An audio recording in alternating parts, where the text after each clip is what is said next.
Bonjour à tous. Good morning. Sabah al khair. I have to say that it's very unfair to come after Laura given how inspirational of a speaker she is. So I wonder if I'm going to be less playing at an equal field. But I go by Muhammad, and all this long title I think should be dropped aside. Maybe I can start from where she ended, where she said she talked about the us and them. She talked about crossing a certain boundary and a certain border starts by oneself. So there is a certain responsibility here on us. I arrived in Europe like 10 days ago through Helsinki, where the organization for whom I work had the annual consultations with the Finnish government. And at the immigration officer's desk, representing my diplomatic passport, the schedule of the meetings that I'm going to have, high-level officials, yet he was very keen to go into a long process of more or less an interrogation, where I'm going to be staying, where I'm going to be going, what other Schengen countries I'm going to be going to. And he sent me a very clear message after maybe 5 or 7 minutes of interrogation that I should be leaving the Schengen area on the day and the date that I specified for him, that he took note of. Something that I grew to accept, but also to deal with every single time I'm coming to this part of the world, or maybe to North America. And why I'm saying that? Because now I represent something and someone that I hated very much growing up when I was watching American action movies back in the 1980s, where there was always a Soviet-Russian villain with a very strong accent. And it's just that now this villain is someone who looks like me and sounds like me. And it's not only in the media and the movies, but also in real world. And you ask yourself why. Why is it so? Definitely the globe, the global world, the current politics, the political climate plays a very big role in that, where it's always characterizing someone who comes from my region as the villain, who comes with a lot of anger and the willingness to eliminate the other and not to include. But also it's about us. And I learned that us is not necessarily me. I grew up in a household where my father and my mother were working outside the house and equally shared the chores inside the house without my father being shy about it nor boasting about it. It's a matter of fact. I had a great-grandfather who sold his land back in 1919 so he can afford sending my grandmother and her sister to Germany to get an education. Germany being the country of choice because of the devaluation of the currency, so it was cheaper than elsewhere. So he can afford sending not only his 3 sons, but also his 2 daughters. And later on in life, he has bequeathed his inheritance equally among the 5. So I grew up in an environment where feminism was the most natural thing.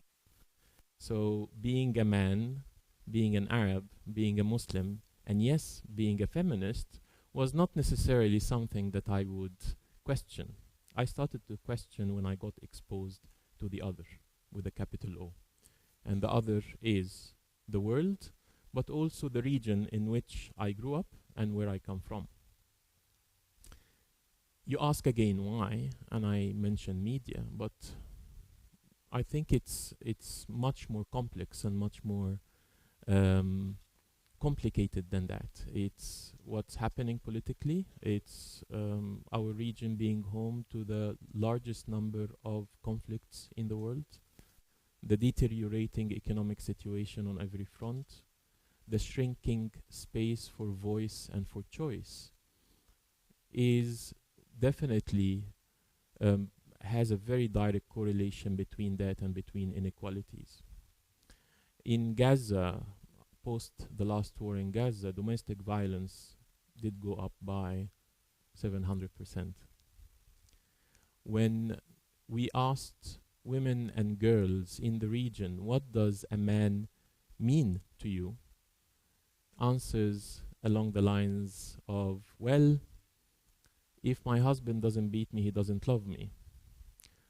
Or if my father doesn't send my younger brother with me to the mall, he doesn't care about me. Or if my brother doesn't prevent me from going out of the house, he's not a man, he's a sissy. So patriarchy is not only in the minds of men and boys, it's also in the minds of women and girls.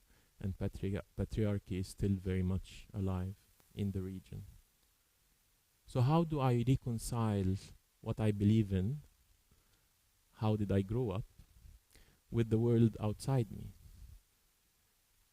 Not everyone outside in that world, because it was reassuring every now and then through my work to find people who defy the stereotypes and the answers that came from these women and girls when we were doing the focus group discussions.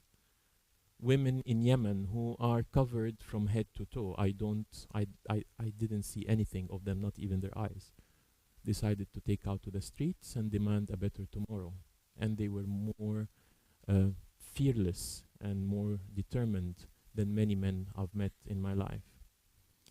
Young men in Lebanon who said, we do not want to be the providers and the macho men anymore. We want to share this with our partners. We want a safe space where we can express our emotions. We want a safe space we can cry. Young women in Egypt who said, we're fed up from harassment and we're deciding to do something about it. Civil society in Tunisia that pushed the way forward. But I've also met Palestinian men who have just gone out of prison for a longest time, who feel incapacitated and castrated. I met Syrian men who did not make it. So I met religious and academics whose works have been banned.